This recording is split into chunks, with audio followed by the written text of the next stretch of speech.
Last question for me.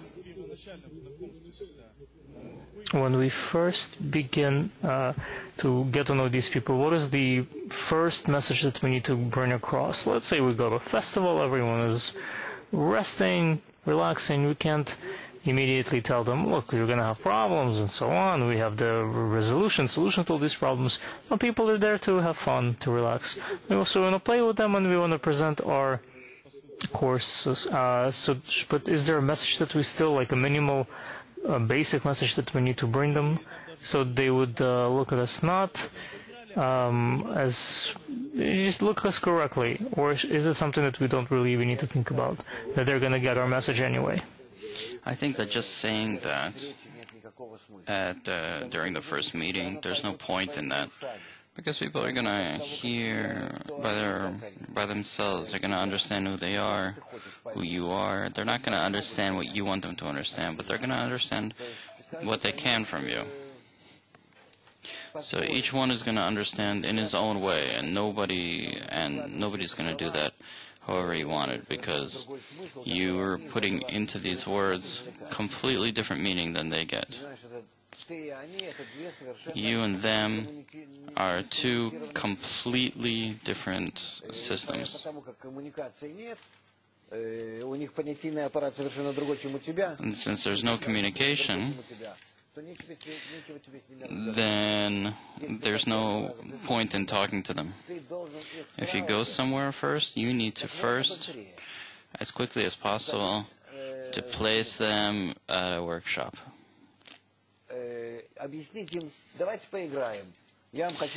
And so, let's try to play or something. I need to explain I want to try to explain the solution that our method is presenting. The method is based on being within our integral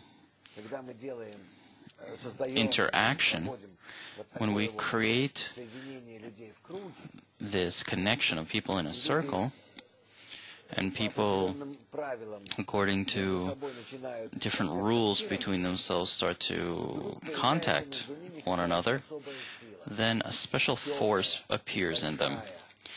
A warm, strong force that's able to guard them, elevate them, relax, even cure, to make more happy, to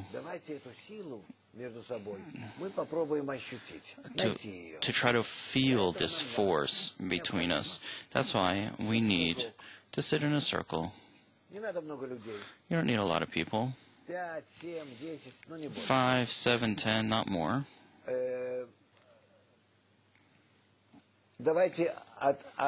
Let's try to distance ourselves from our world, meaning that let's try to imagine ourselves equal to one another, just as if we're nothing. We're all equal. There are no managers or employees.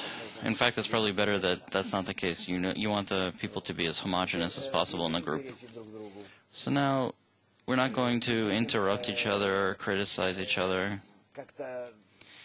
We won't try to criticize each other or try to analyze what one person is saying. Whatever question I ask, each of you will discuss it, and each person that you hear, you will listen to their opinion as if it's correct, even if it's not as my own. I don't criticize this opinion. I just accept it. This is how he thinks. Okay, I think like him. Next person thinks in a different way and talks about that, and I also think about him. And in this way, I connect to everyone else, and that's how all of us are. So we have a completely different approach to the deal. We are working in forming this raspberry sphere in our group. And so we need to accept the opinion of everybody as simply correct. Doesn't matter that there are 10 different opinions here. I agree with everybody, and that's how everybody needs to be. So let's try to start discussing some questions. We'll start discussing questions and to treat each other with warmth by adding to one another and not interrupting. Each one gets a minute, let's say, to express his opinion. Then we need to see and discover during, let's say, half an hour, 40 minutes, how there appears between us a common warm interaction. A force is born between us. And this initial sensation of our correct interaction is what we need to attain right now. And then, with the help of this force that appears in the correct connection between people against our egoism, in conflict with one another when they all elevate above each other, this force that manifests in them, this is a force of unity, unification. And with the help of this force, you can perform miracles. So, by that, let's start to cultivate this force in ourselves, to develop it, and then we'll begin to use it further. We can correct anything with this in our world with this force. Problems with family, at work, with our spouses, because this is the force of unity above opposition. We're not stifling one another with our individuality, we're elevating above it. So our individuality manifests in an opposite way,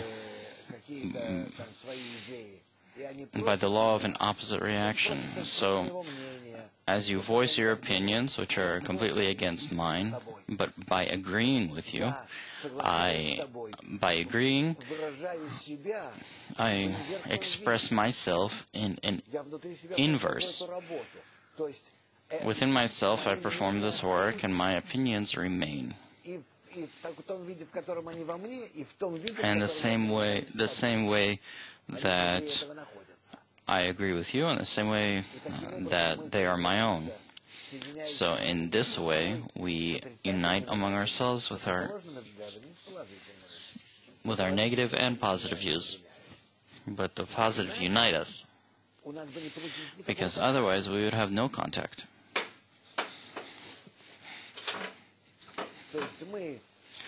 So, how do we put this? We are these egoists. Suppose there's 5 of us. All right. Doesn't matter how many. We perform, and we can't understand one another. Each of us makes this sort of correct face towards one another. In this way we conceal our egoism, but we don't destroy it. We just hide it in order to gather into this raspberry ball. But this egoism works. It just works in an inverted way. This is that mass, that force, which determines our connection, but in an inverted way.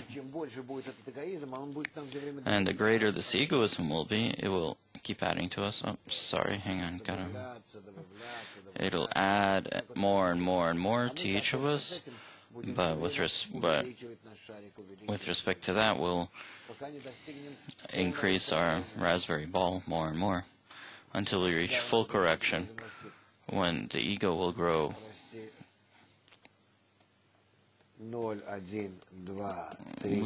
Suppose ego is growing 0, 1, 2, 3, 4, or 125 steps,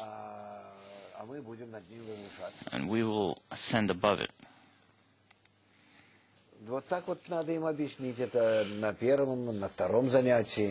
This is what you have to explain to them on the first, second lesson, calmly.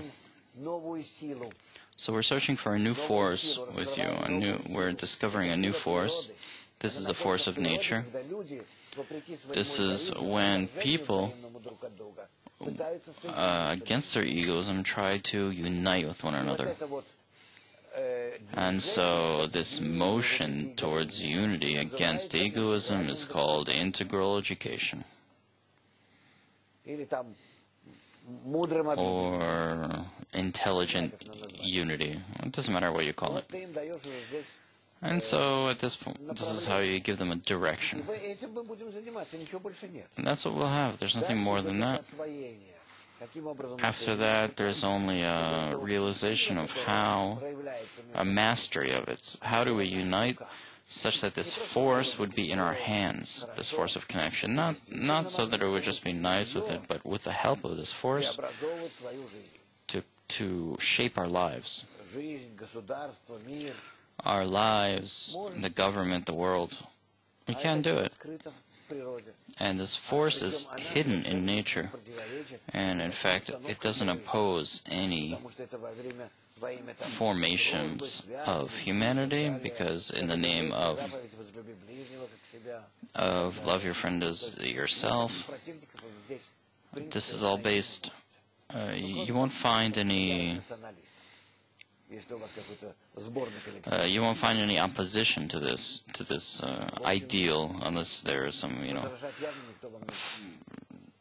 radical nationalist or something that would oppose you. But really, this is a universally accepted idea.